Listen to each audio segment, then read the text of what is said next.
Hey, Mark here, and I have a fun giveaway for you. I have 5 digital copies of Bob Marley One Love up for grabs, and if you'd like a copy, just shoot me a message and be like, hey, Mark, I would like a copy of Bob Marley One Love, because Kingsley Ben-Adir is great. The OA is an amazing show, and he was really good in it. I just love the OA. He's so good in it, and it's really cool to see him in a movie that's just blowing up now. So if you would like a copy of Bob Marley One Love, just shoot me a message and say, hey, Mark, I would like to win a copy of this. So bring home Bob Marley One Love on digital now. Celebrate the life and music of an icon who inspired generations through his message of love, peace, and unity. Buy Bob Marley One Love on digital today and get over 50 minutes of behind-the-scenes footage and deleted scenes.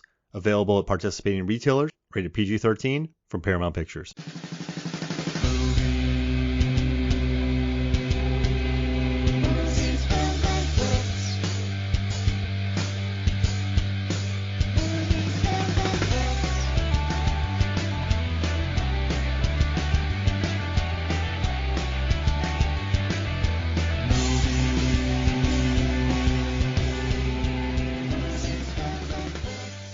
Hello and welcome to Movies, Films, and Flicks. I am Mark Hoffmeyer, and joining me is a man who's wearing tiny shorts for this episode. It's John Levingood. And I have baby oiled my entire chest, comrade.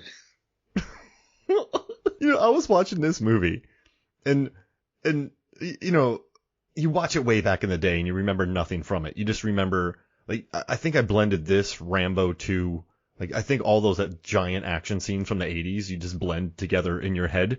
And watching it again, during the final battle scene, I was like, Dolph, it's the middle of the day. There's no shrubbery to wear camouflage on. There's no anything. But he runs into battle with these short shorts on, and he's just blowing people away, and just everything is exploding. And Joe Zito probably used half of his budget just blowing everything up in this action scene.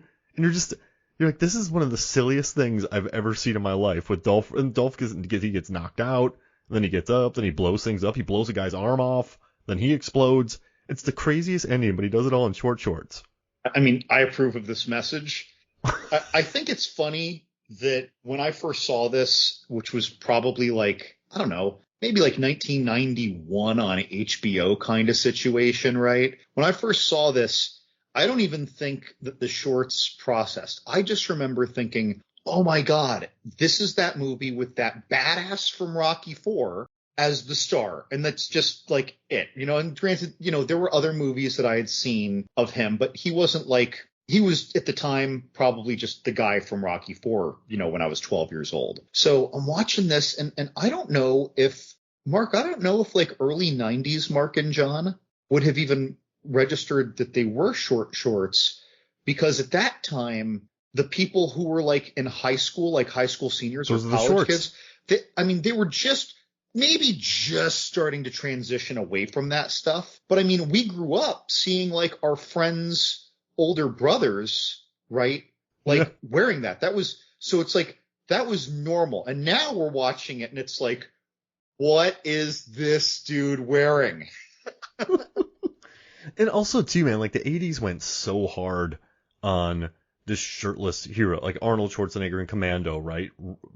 Rambo and Rambo 2. Just, it's just, even the Rocky movies, he's just a boxer. All those stars, they just went really hard on shirtless scenes where they blow people up. Or just sleeveless scenes when they blow people up. The end of Predator is all Arnold getting tossed around like a beach ball by the Predator. So it's, I guess, you watch it back in the day and it's it's an 80s action movie. There's nothing weird about it at the time. Aside from, it just, and just, he walks, there's a scene, right? So, this movie's about Dolph Lundgren. He's a Swedish man who plays a Russian man named Nikolai Rodchenko.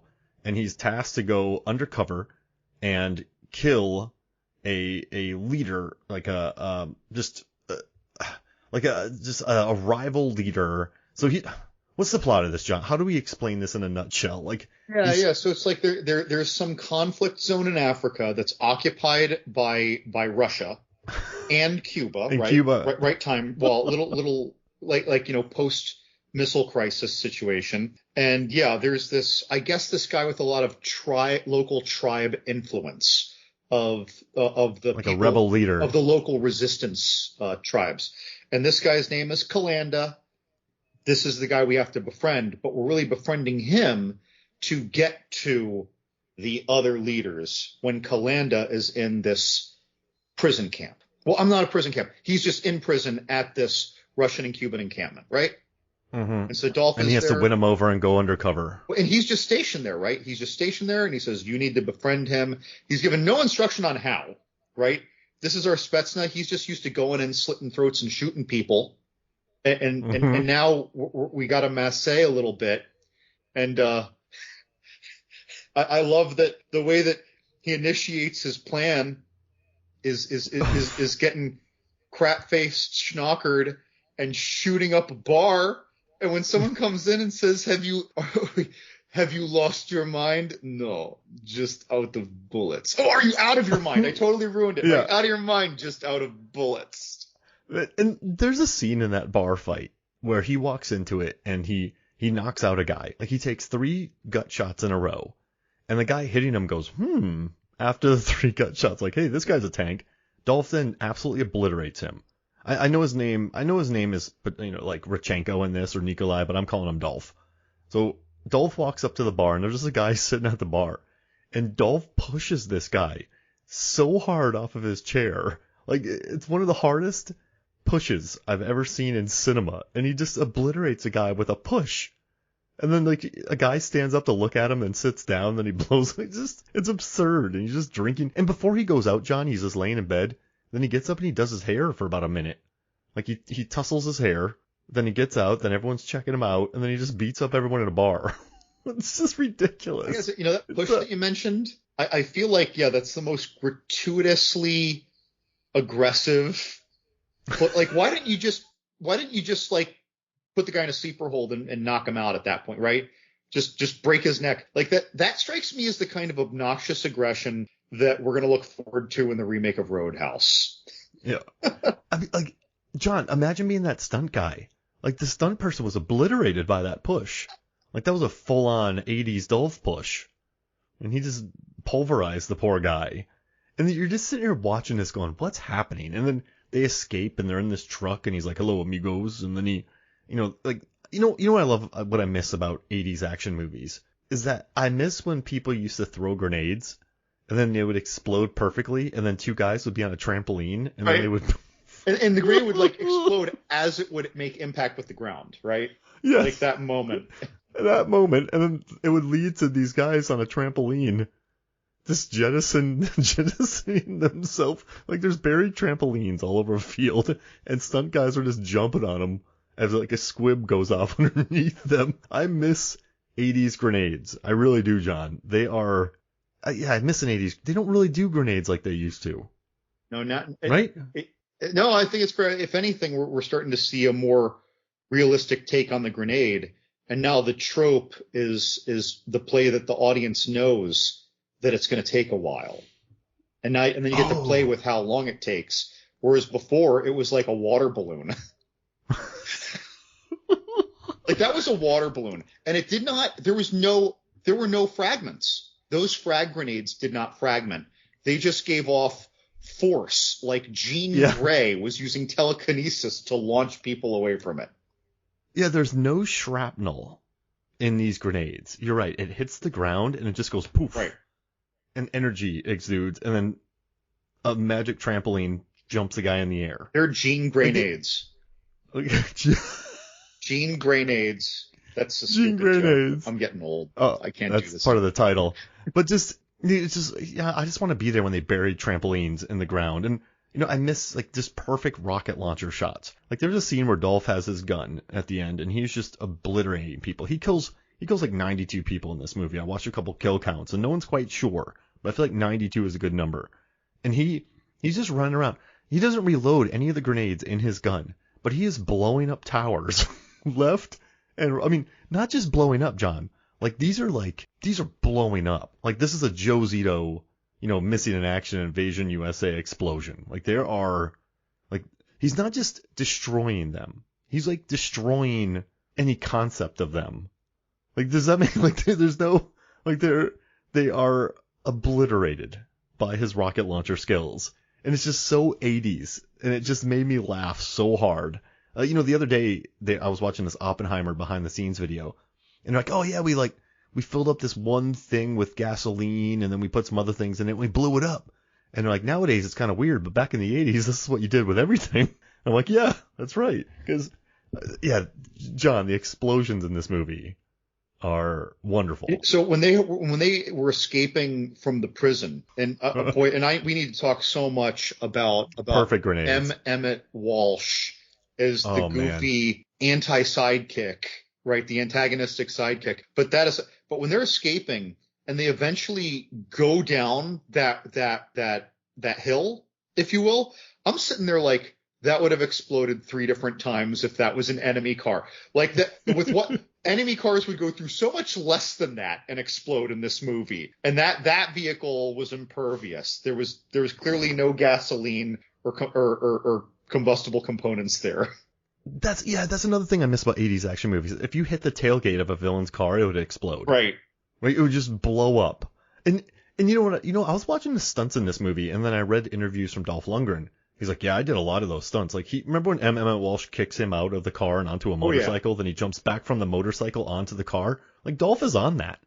Like, that's insane. Like, that's, like, but I mean, when I read more about the production, right, like, Joe Zito directed it, but it was written and produced by this guy, Jack Abramoff, who I had never heard of him before, but the more I started researching, I learned that he's one of the most corrupt lobbyists of all time. And he actually he pled guilty in the 2000s for frauding Native American tribes. Who is this? Out of Jack Abramoff. Okay. And he's a lobbyist, and he frauded these Native American tribes. They want to do some gambling activities, and he frauded them $25 million.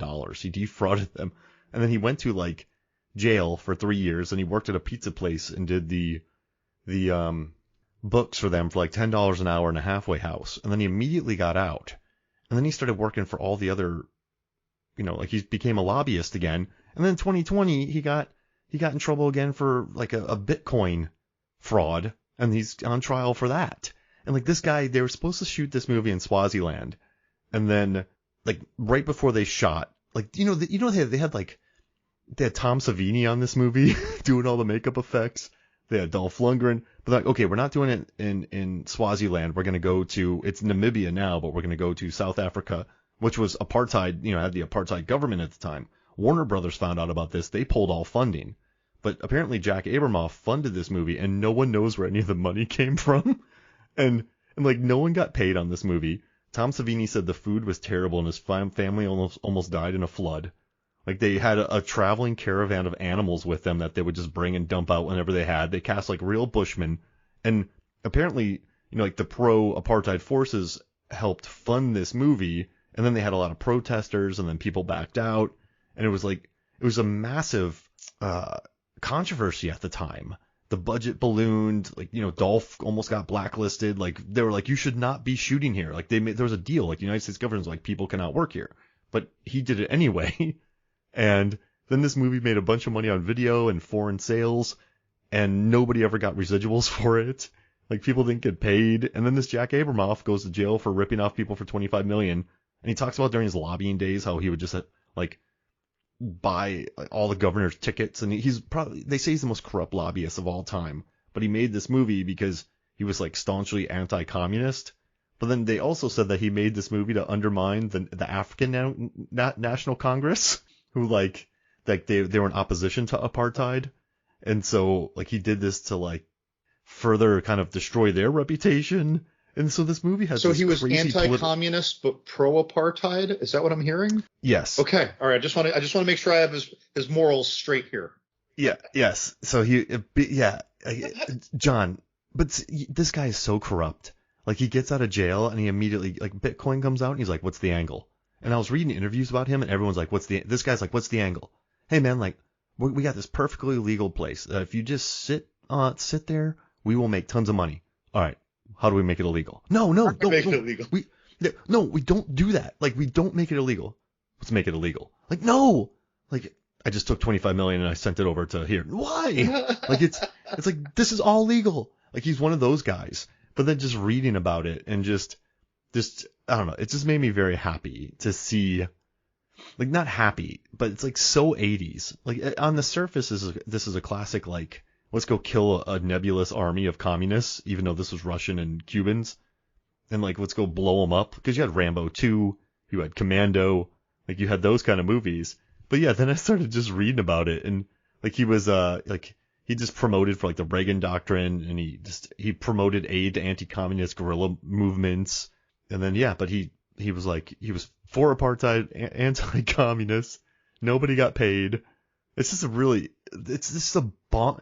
It reminds me of like the Franchise Pictures guys who swindled a German company out of tons of money. Like it's just I love movie making because of the amount of money you can launder through it, and this is one of them. But if you just take all that out and you just watch Dolph just glisten and then like kill boars and like hang out with Bushmen and just blow the living crap out of 92 people, just make them explode, it's a good time. Actually, I feel like it was better than I expected it to be too. I mean, yeah, because when I'm younger, Zito, I'm right? easy to explain, to impress when I'm young.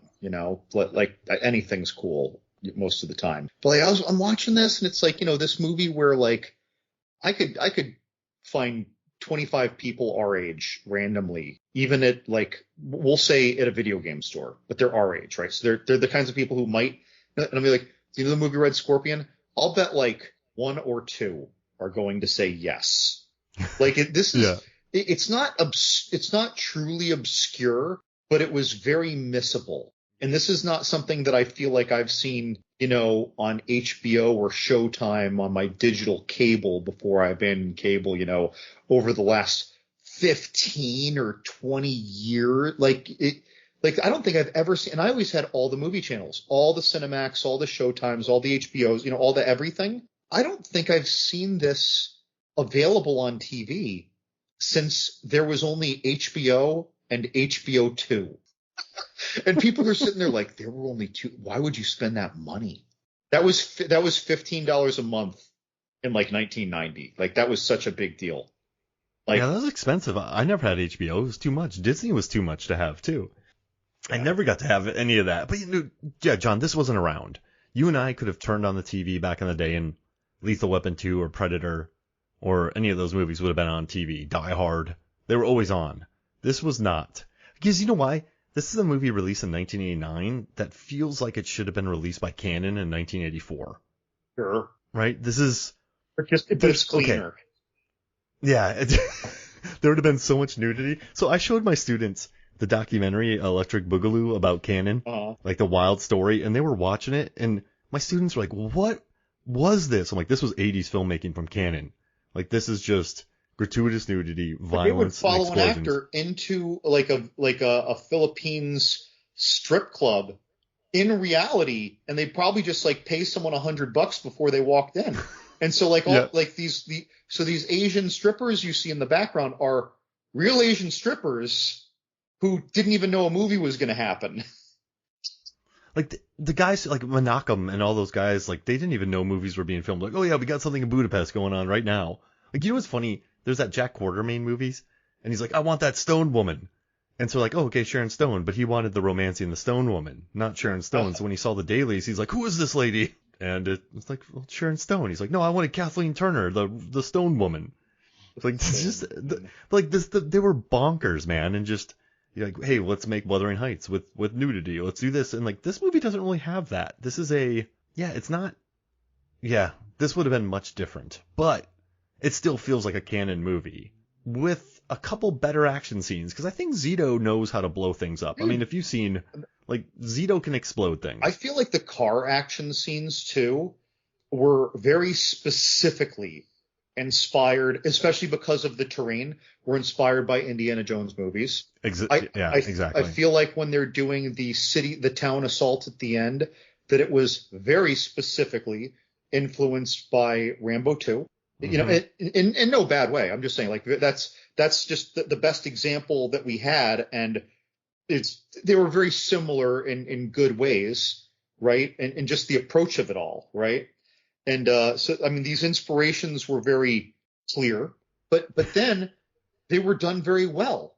Like they were done a lot better than I would have expected. There were more explosions, more expensive explosions than I would have expected. So not just the quality, but the number of them, the number of things getting shot up, the number of shots of people shooting things, just all these things that have a lot of people running around or getting springboarded from an explosion. Like there's just, there's a lot of, it's almost like when someone compares like a good martial arts movie back when Van Damme was around, and you watch a 90-minute movie that has 12 minutes at best of fighting, where most of that running time is Van Damme looking nervous, right? Whereas then you go to John Wick, there's one fight, John Wick 4, there's one fight going upstairs that's continuous violence that is over 12 minutes in and of itself, with more techniques per unit time times 5 than in any Van Damme movie in its entirety, right? But so it's like, things get so scaled up. And I think that for its time and for its how unrenowned it was, this really was way amped up to what you expect. And boy, I really appreciate that. And again, the execution was good. All the car stuff, it's easy to phone that in. Shot of dude, up close in the car, wide shot, car swerving, and it's only driving 15 miles an hour following another car. It wasn't so phoned in, even the things that you expect them to. Like they really worked on this. I mean, dude, the dude did Missing in Action in Invasion USA. Like he knew how to blow stuff up. Like Invasion USA is nothing but explosions, I feel like. So I mean, Zito knew how to do it. But they are. The car chase is surprisingly good. The final action scene is surprisingly good. And Dolph said that, he's like, this movie has personality and it takes its time, unlike a lot of action movies today.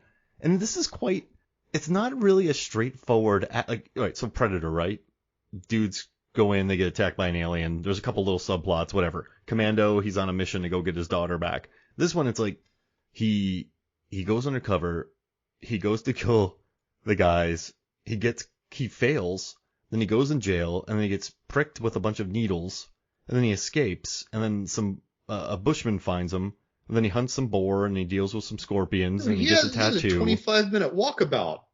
Yeah, he does. And he's just rolling in the sand. He's vision questing. Yeah, he goes on a vision quest. He rolls down a hill. He's actually in sand dunes. And then by the time that, the Russians and Cubans have slaughtered all these villages and killed all these people, you're like, man, there's 10 minutes left.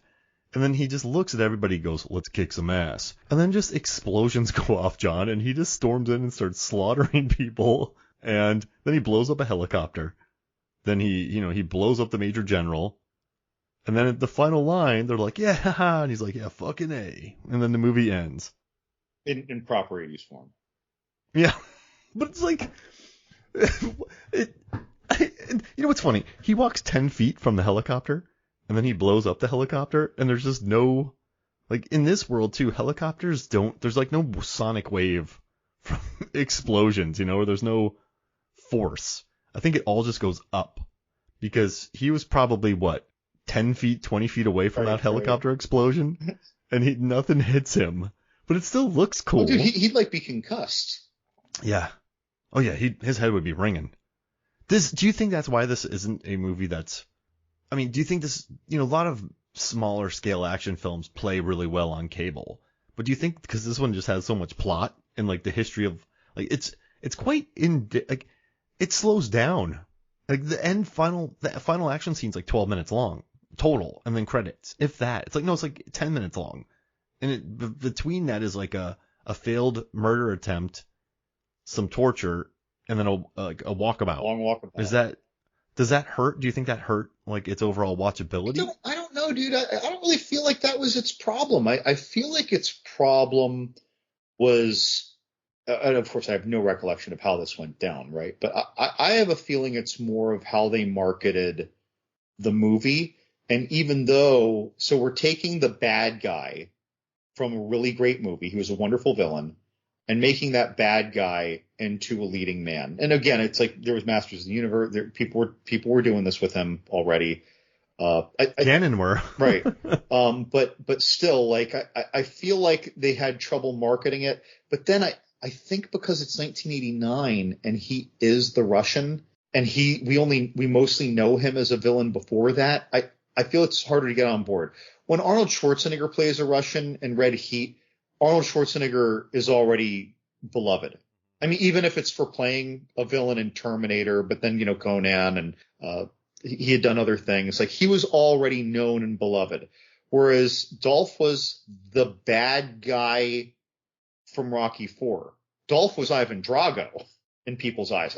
I think that was probably the problem. And that it takes place in Africa and it involves Russians and Cubans. And other than like Emmet Walsh, am I getting his name right? I think, there's pretty much an absence of non-accented characters.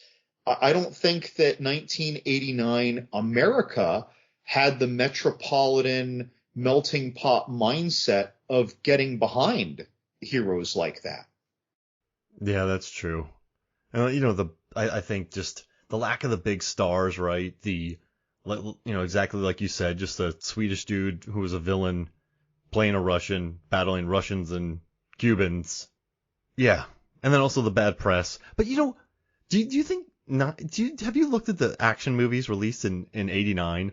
It was an odd year for action cinema. What else did we have? Like Blind Fury, a movie that I absolutely love. But it's still Blind Fury. Bloodsport. Well, you have Kickboxer, you have Black Rain, Lethal Weapon 2, Blue Steel, but you have like No Holds Barred. You have Dead Bang, Best of the Best. Cyborg came out that year. Lockout. It's just like Pink Cat, K-9 came out that year. Roadhouse, Next of Kin, Tango and Cash. It wasn't a great year. It sounds like a great year to me. Yeah, but no. So here's the thing though, like Tango and Cash, Roadhouse, those had such long lives on cable, right? Because they have such a personality to them, and like they really have a personality to them. But then I think Cyborg even does too. Like Cyborg's a weird canon film. Which Jean-Claude Van Damme plays Gibson Rickenbacker, and it's just the strangest sci-fi movie. Like, wasn't that a reappropriated Spider-Man script? Oh man, it was it was a sequel for something. I swear to God, I think that because of someone's contract, they took some writer's Spider-Man script and air quotes rewrote the Spider-Man script in this. I think I'm remembering that correctly. Wow. I mean, yeah, no, you're right. It was a sequel to something. But yeah, I think it was Spider-Man. And then they just turn it into that. I just think, like Blind Fury I love, Cyborg I love. Like I own these movies and we've talked about Tango and Cash, Roadhouse, like I've been on the Roadhouse Minute podcast. But it's such a weird year though, isn't it? Like the movie, it's Black Rain. That movie's crazy. Just Next of Kin, like it's fun, but like it's still Next of Kin. Like it's just an odd year. And The Punisher with Dolph Lundgren came out, where he's riding around the sewers slaughtering people. It occurs to me. I don't know. So we had Tango and Cash was that year, Red Scorpion was that year, and also unofficially titled House Part 3, also titled The Horror Show. All three of these movies, Brian James. Oh. Brian James, nice. the guy who lowered Tango and Cash into the electrocuting water, our blonde, like boy, cold as death-eyed. I won't call him a lackey, but like prime henchman in Red Scorpion, and he was the bad guy in House Part 3, all 1989. That was the year of Brian James. It really was. Whenever I think about him in Fifth Element. Oh, great role. Is that who? That's him, yeah. You know what I mean? Mm-hmm. Like, I know he's Tango and Cash, and I know he's Red Scorpion, but for some reason, so when I saw him on screen in this movie, I went, oh, Fifth Element. Like, that's my immediate thing. Yeah, but that was a good year for him, huh? 89. Dude. Long live the character actors, man. But, the problem with Red Scorpion, too, is it's just, it's just Red Scorpion. I think it has a personality, though, and I don't think Dolph is as bad as most people say. And, like, Zito, remember that scene where Emmet Walsh was like, yeah, take it off, and then he just blows up? Like, for most of the movie, Dolph is just, Megan walked into the room when I was watching this. She's like, man, why is Dolph so ripped? I'm like, this was 80s Dolph. Like 80s Dolph was just this. It's like, it was just him walking around without his shirt, hanging out with a bushman, killing boars. Well, I mean, that Masters of the Universe, Rocky IV, Yeah. that was his thing. But he's funny in this one, though. He has some good lines. I think they worked with him pretty well. He grimaces well. And listen, man, like, I could watch this final action scene on repeat. It's so absurd. But it's like he shoots a guy's arm off so that the guy doesn't throw a grenade at him. Clean off, Yeah. too. Like, it just disappears. It's almost like they did one of those things where they have a shot of him holding his arm up with a grenade, and then they yell cut, and he holds his arm there, and then they replace with the prosthesis, and then they just start filming again, and it's just boom, it's gone. Oh man! And then and you know what? That's a grenade that doesn't explode like a water balloon for effect because he tries to reach it. That was fun. But this movie though, it's silly. All the politics aside with Jack Abramoff, who's just a lifelong criminal, pretty much. I think Zito and Savini and them, I guess they did what they could to make, you and I grew up with the Russians and nebulous terrorists being the villains for so many years. I don't know, Russians were major villains in our youth growing up. Absolutely. Yeah, you're just all right, we're gonna blow up the Russians. All right, yeah, sure. And then he has Spetsnaz has a change of heart. He gets a scorpion tattoo, and then he kicks some ass. This movie, I don't think this movie could work as a manifesto for anything, right? No one's gonna change sides or be influenced by this, are they? Yeah, I don't think so. This is but that's the other thing is that even though we're rooting for Dolph the whole time because we love Dolph, and we know he's the star. That's the other thing. We know he's the star of the movie. But he starts out, he's a Russian. He's just, he's not like the reluctant warrior. He's like, okay, I'm going to go on this mission. And when things are going rough for him, when he's trying to do his mission to get to this other tribal leader, and they're like, I think it would be best if we kept you confined. He's like, I am Russian soldier. I am strive for excellence. And he's like punching the... Well, he's still on his mission. He tried to kill that man. He only became a hero because he failed to kill that man because that man knew that he didn't trust him. That's the thing. If Dolph was more successful, he just would have murdered this nice man, and then the Russians would have laid waste to even more African towns, right? So it's like he's still not even a good guy at all at that point. I was pretty shocked when he went to assassinate the guy because I'm with you. I thought there was a little turn happening in there. Yeah, and then they Jabba the Hunt him, and then they're all just waiting for him, and they turn on the lights and they're all behind him. But there's more to it than that too. And granted, I'm with you. I thought that Kalanda's like, no, don't shoot. He's with me. You're safe. He comes out, whatever. I mean, he's playing his role very well apparently, but Emmet Walsh, he's the character. Normally that character should be slowly warming up. He does not warm up to him until the final action act. He kicks him out of the car to leave him for dead to be captured after that escape. He always is saying how can you trust this guy? Normally that character in a modern movie is there to start out skeptical and then to be the person who's the most critical to help the audience when that character starts to turn, to help the audience be like, oh, he's getting this comic, relief approval now, right? But it doesn't happen until the end, after the walkabout, after Dolph shows up and he's like, oh, you're on our side now, basically, right? And then he shows up at the end. The character that I'm talking about would normally cliche do. Hey, it looked like you needed some help. They all just show up like an Indiana Jones character, at the end, just in the nick of time or something. But he's an antagonist practically the whole way. And again, this movie, and when I think again about the marketing too, again, Red Heat, Arnold Schwarzenegger, but it's Arnold Schwarzenegger. This is Red Scorpion too, right? It's not called redeemed commie. Not that that's a good name, but right. It's Red Scorpion.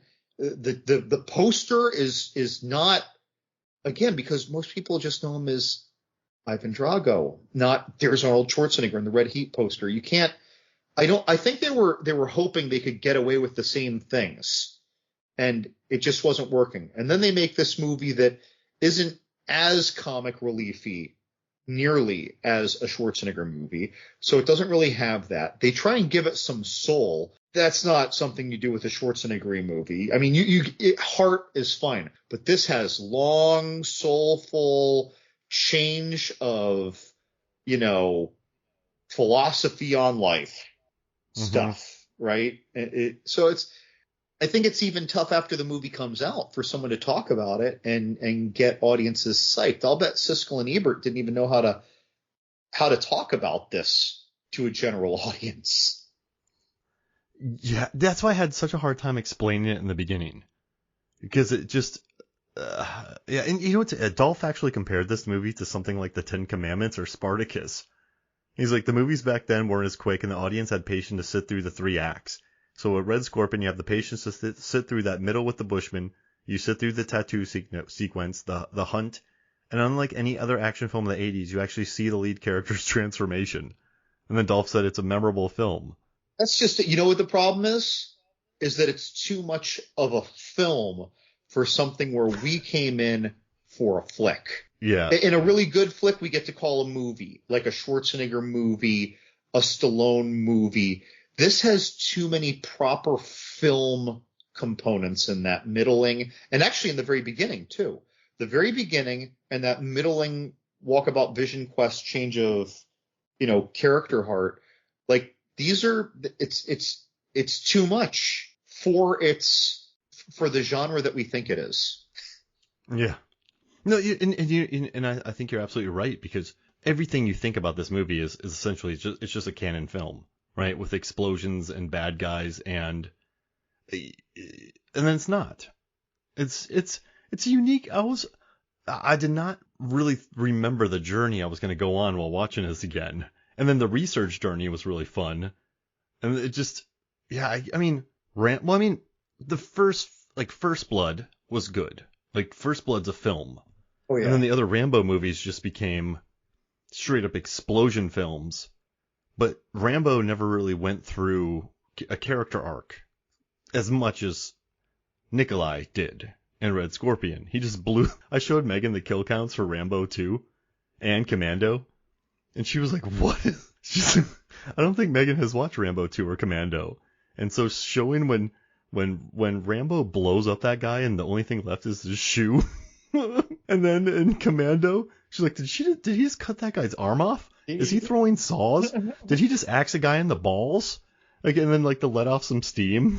Right. It's man, that's an absurd movie. But yeah, this movie's not so much that. It's just an odd, it's an odd little thing. It really is. It's and like just knowing Jack Abramoff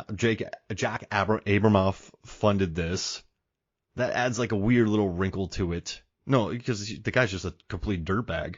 But yeah, I'm glad we talked about this one, John, because I think Zito tried here. Yeah. There's clearly a lot of heart on the cast crew side of this. I think that it shines through pretty well that everyone involved cared about this. Like, they had a wildly shifty producer, didn't pay much out of them, but I'm telling you, man, when you get someone like Zito, who had worked with Cannon and just knew how to blow things up, when you have Tom Savini, like you have, I don't know, they'll make things work no matter where they are. And I think Red Scorpion's a good case of that, even though it's just it's just such a silly movie. I mean, I guess I get the 17%. That's just Rotten Tomatoes, 17%. Yeah, and it's 5.2 on IMDb. That's not that bad on IMDb. No, IMDb is rough. I think that's about right. The 5.2. That seems like right. It's, yeah. Like, I wouldn't give it over a 6. I'd like to see more like a 35% on Rotten Tomatoes. I feel like that would be a more fair assessment to double that. Yeah, no, that's if I saw 31, I'd be like, that's cool. Yeah, that's fine. Don't get upset. Yeah. But 17, like the teens, that stings a little bit.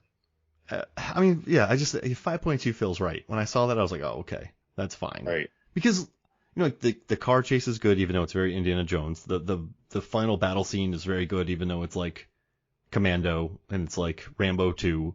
But I mean, anytime that you have Dolph Lundgren just raiding a fort in short shorts, I'm like, I'm watching that scene, and my fiance Sarah walks in the room, and she doesn't know this movie. And she says, "Oh, look at him in his little shorty shorts shooting the guns." And I'm like, "No, honey, like there's a very logical reason that he's in." It's like, no, you don't get to say anything. He's in shorty shorts shooting his gun, having a good time, and that's all I'm going to think about. Yeah, so basically, both of our significant others had the same reaction to Dolph in this movie. But there legit was a good. So he escapes. Training. He's walking across the desert. He's trying to stay alive. He didn't have shoes.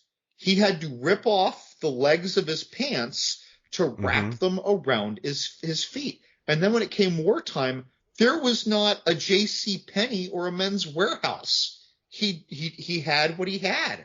He had wrapped his shirt around his head so he didn't get heat stroke, right? Or get burned all over his face. I mean, there's a reason that he is shirtless and wearing short shorts. And it's a good reason. But he is. We can't deny that, I suppose. It's just funny though, because I've never seen that before, really. Like in one of these kinds of action movies, and it's just such a. You know what it reminds me of? When Jack Burton has the gun, but he also has like the smeared lipstick on his face. Yeah. Like it's one of those, like, except then drawn out for 12 minutes of action. Oh man. And then there's just the torture scene. Dude, but listen, that was serious though. Like sticking that thing like through his butt. First off, he's not functioning as well after that. I just want to. No. I really don't think that he'd be functioning that well. He's a big, strong guy. He can deal with some pain. He's a specimen, whatever. But he came out of that like nothing happened, and like through his trap. It went through his trap and went. Maybe, and on his pec though, I'm willing to say I don't actually think that went through muscle tissue. I think that was just subdermal through the pec, but that still would have hurt a lot. And it's such a lot. This movie takes its time on scenes too. Like when remember he's just laying in bed and he gets up and does his hair. I'm like, oh, is he just gonna go out for a drink? Well, they needed to establish to the audience how tall he was and that he didn't fit in the bed. Yeah, because his legs were hanging out. Because half of his boot was hanging off of it. But all right, listen. So if I had to take the scene where Emmet Walsh kicks him out of the car and he lands on a motorcycle, the push in the bar, and then just the obliteration of all the buildings at the end, and shooting the guy's arm off, there's enough moments in here to make this. I wouldn't say that this is far from top tier 80s action cinema, but it's like mid tier. It's not mid to top, and it's not top, but it's mid tier because it has a few moments. Because how many action movies have we watched where there's just nothing there? Where you watch it and you're like, that was fine, but there's no moments to really cling to. I feel like this one has 4 or 5 of those. It's interesting you say that. So I actually have a note. Like this is probably about an hour into the movie, maybe a little more. And I wrote to myself, this isn't great, ... but it's pretty good. and you know what it is? It's very capably made. There's nothing wow. Like, you don't like, this is, it might be like I don't even think it's a step below Red Heat. I think that Red Heat just worked better. They played the genre hand a little better, right? And weren't trying to be filmy. But so this is probably comparable in overall quality to something like Red Heat. However, if we compare it to something like True Lies, oh no, there's not even a conversation to be had. Like this is True Lies is echelons plural above this, and Red Heat, right? But it's good. It's pretty good. It's like if I had this beer, they'd be like, hey John, how's that beer? It's pretty good. It's like, oh, okay, they have it over in the cooler in there. No, I don't need to buy any, but I'm really enjoying this, right? Yeah, it's hit the spot. It's one of those, like to all any brewery like enthusiast knows that feeling. Like, no, this is really good. You want any? No, I don't need to take any home. One's good, but it's really good. I'm really enjoying it. Right? That's it. Like, if I'm at a function and this is there, I will be happy. Yeah, drink it all day. But yeah, all, but I won't bring home a 6-pack. You know something else that I really loved that was totally random, and I feel like it only happened because Emmet Walsh was capable of doing it. And again, it's a very Indiana Jones thing. He's in the back of the truck during the prison escape, and then there's that window where the people in the back of the truck can talk to the people in the cabin, and that overweight dude in like who's got to be near 60 years old goes head first like a 7-year-old, right? Just coming up to hang out with his dad. And then his head goes down and out of sight, and he pops back up, and it was one cut. It was him doing it. There was no stunt to this. That man did this, and he looks like the kind of guy who would throw out his back bending over too fast to pick up a piece of trash off the ground. Like, and I'm sitting there like, that's only there because he could do that. That's the only reason that happened. Mm-hmm. But I didn't even notice that. And I'm just sitting there, dude. Like, I'm sure you got to just go watch this bit, and you're gonna think of the physique of this man and what he does. And I'm just sitting there like, this isn't even its own cut within the scene. So that if they were talking, he comes out and they keep talking. And I'm just, I was so like, he just did it. He just did it, which tells me that I think that they were doing the shot and it was supposed to be done a different way. And he says, no, what if I just do this? And they're like, okay, Emmet Walsh, we'll see. And they're just running, and Dolph is like trying not to like have wide eyes when he does this, because Dolph couldn't do that. He's like, I see you, Emmet Walsh. You know, that dude is shockingly spry for a man of his age and dimensions of that time, who doesn't look like a CrossFitter or a parkour enthusiast. Hey, and also, since we're on, I just want to keep on the Joe Zito train. He also did Friday the 13th, the final chapter, which is the one where Crispin Glover is just screaming for a corkscrew. Oh, the best dance like ever. Yeah, that movie has some personality too. So, like, I think this guy just knew how to, I don't know. I think there are directors out there who will never be upper echelon, but you give them something and they'll make a movie that has a few elements that you just enjoy, or you can find something to like in them. And I think that was like, he hasn't had a long career, but like, you look at his movies and you're like, oh, he did all right. So, like, Invasion USA, man, have you watched that movie?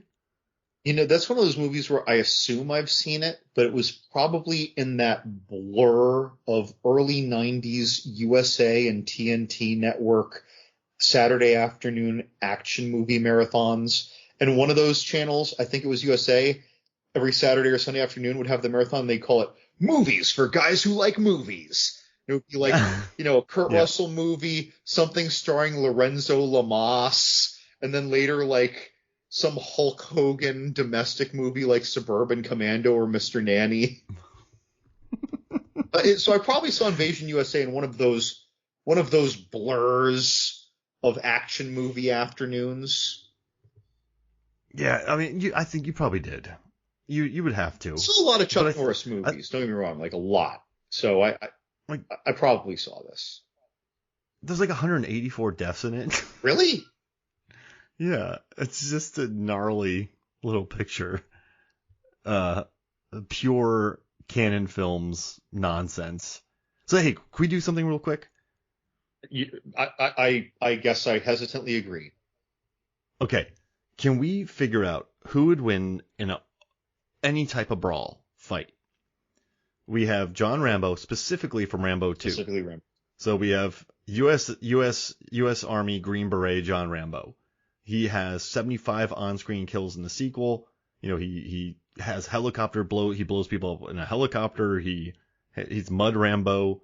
He's Fire Rambo. He's Stab Rambo. He's Rope Rambo. He's Rocket Propel Grenade Launcher Rambo. He's Shotgun Knives, Bow and Arrow Rambo. He has invented the self-equipping montage Rambo.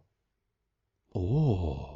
I'm almost positive that is the origin of the equipping montage where you see like the knife get sheathed, the bandolier of bullets, this gun here, headband on, like all that stuff.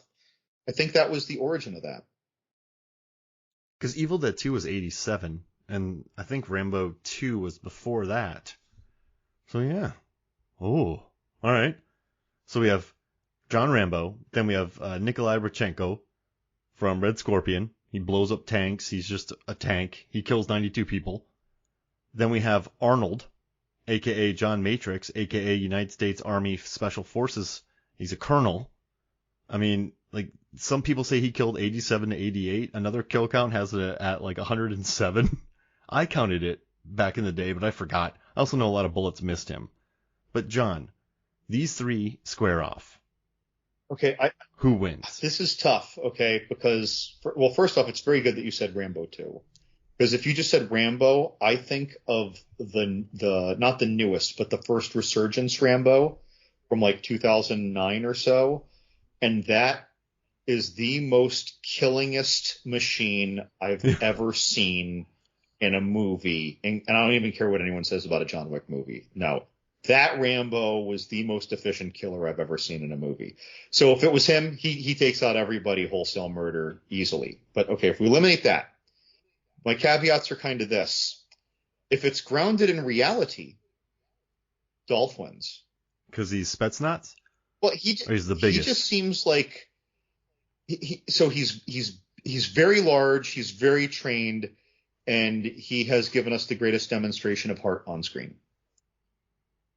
Yeah. Like that. So I'm picking him in reality, right? In reality. But like, if we're using Movie Land rules, John Matrix is one of the most unhittable by a bullet person in existence. And if you get close to him, well, granted, Dolph is huge, but Arnold probably weighs the same at, 2.5, 3 inches shorter. So they're pretty similarly matched, I think, in a fight, based on their movie character history. But when it comes to guns, I feel like John Matrix is more likely to hit Nikolai with a bullet than the other way around. Yeah, because Matrix has this force around him. Right. That just prevents bullets. Right. He doesn't even have to dodge the bullets. When you're the one, you won't have to. And if you think about Rambo, he does hide a lot. Well, he uses helicopters and explode. So he's out in the open a few times, but he's not out in the open like Nikolai is or Matrix. Well, but Matrix is mean, dude. Matrix is a mean man. Sure. I mean, if someone kidnapped your daughter, Alyssa Milano, you too would be mean. Yeah. And listen, like, I think John Rambo's tough, but I don't want to see him fight Matrix. I just don't. And I know he was like fighting underground, like he was an underground fighter.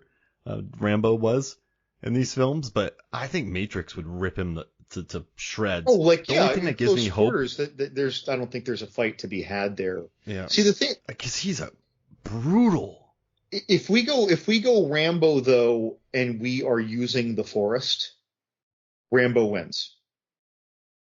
Yeah. Rambo wins. That's when Rambo wins, because he has the biggest skill set in addition to the guerrilla style training that he demonstrates anyway. No one else demonstrates guerrilla training other than the most basic component of using your opponent's weapons as you move forward. Like the most, which would apply to a lot of warfare realistically. It's just that classical warfare didn't even somehow consider that most of the time.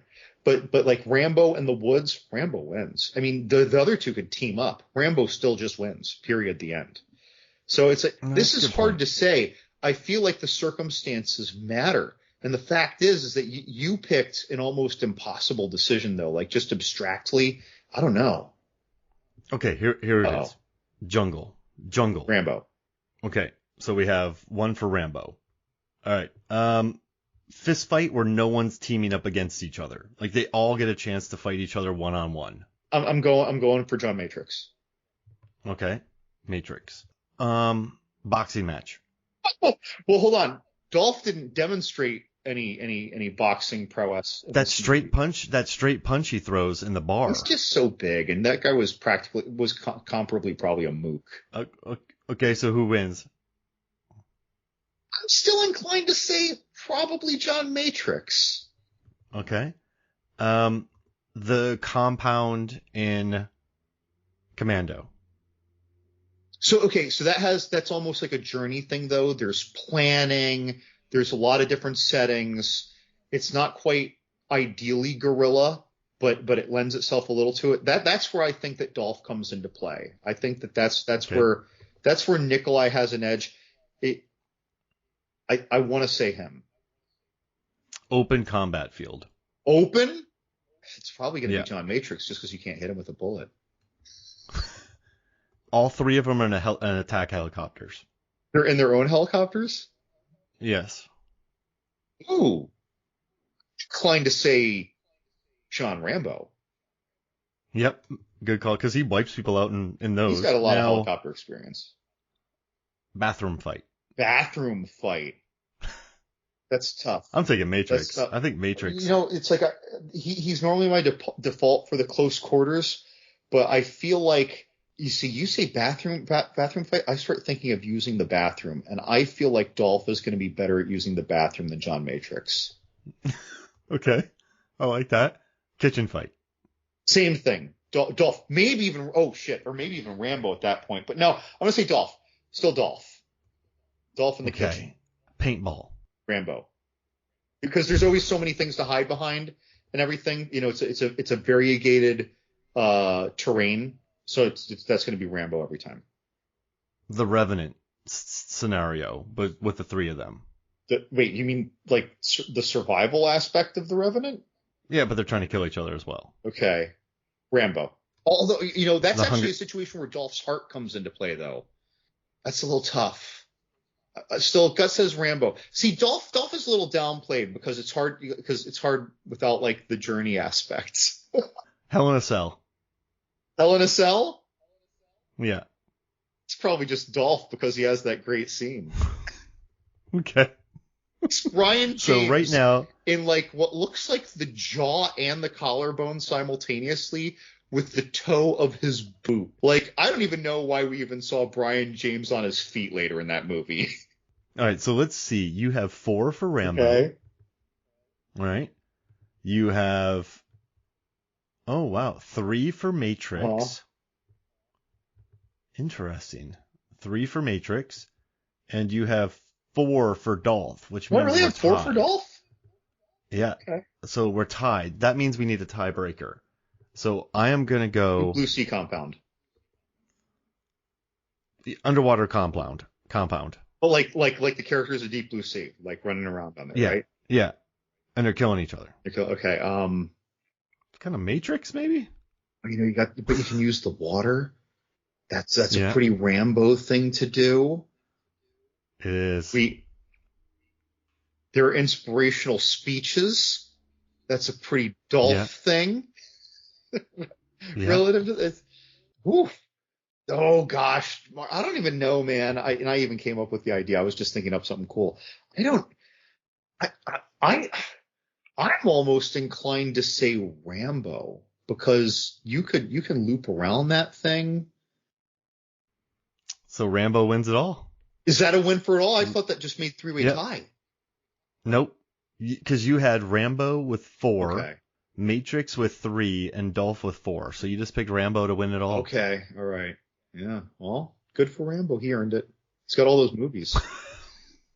A lot of Rambo movies. And he's very accurate. I had to pull all of his stats once from his arrows. He's just ridiculously accurate. He's good at a lot of things. In the long run, when you give a lot of varied scenarios, it should make sense, I guess, that it goes to him.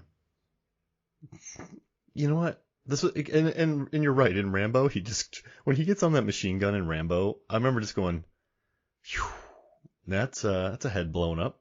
That's a knife being thrown. That's an arrow. I feel like I saw, like when he shot someone at the knee with that, 50 caliber gun.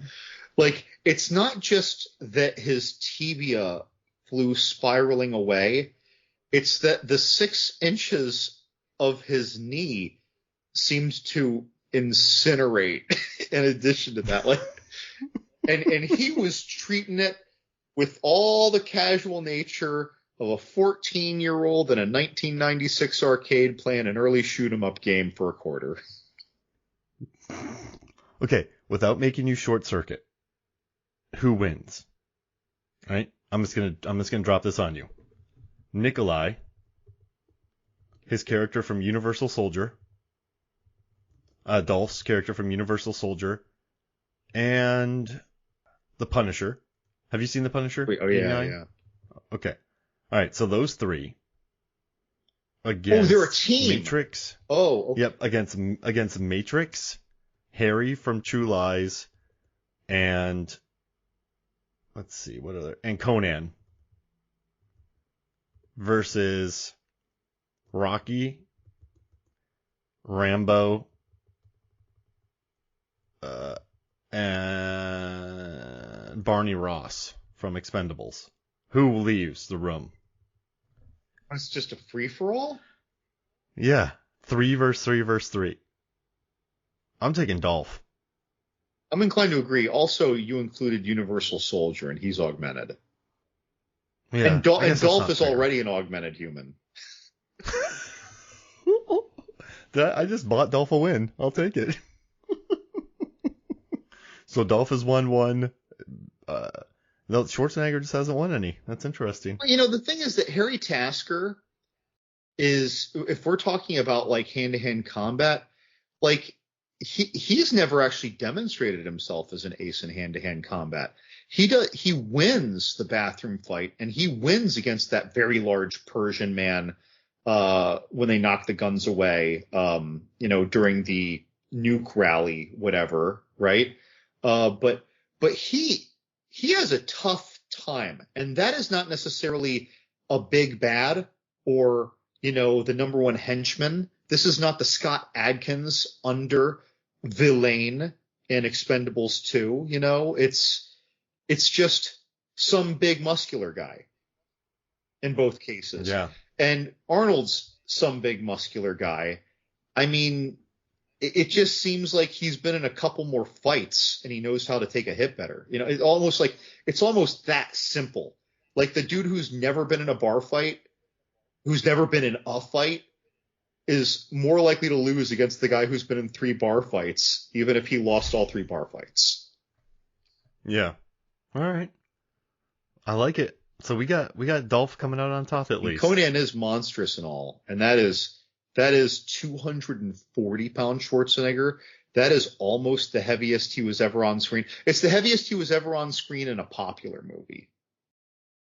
Like that's a tremendous Arnold. I just think Universal Soldier and like Scott is gonna do it. That's just it. You already have augmented Dolph, and then you augment him more. It's like he's too good. Oh man. Hey, well, John, this was great, man. And thank you for joining me. And where can people find you? John's Horror Corner, most places. Although I don't know how to talk a tick, so none of that. But John's Horror Corner, there's a little tab on Movies, Films, and Flicks for John's Horror Corner, right next to the little tab for the Movies, Films, and Flicks podcast. That's right. So, hey, John, thank you for joining me, man. This was awesome. Cheers. All right. So for me, Mark Hoffmeyer, for John Lovingood, this is Movies, Films, and Flicks. We'll see you next week.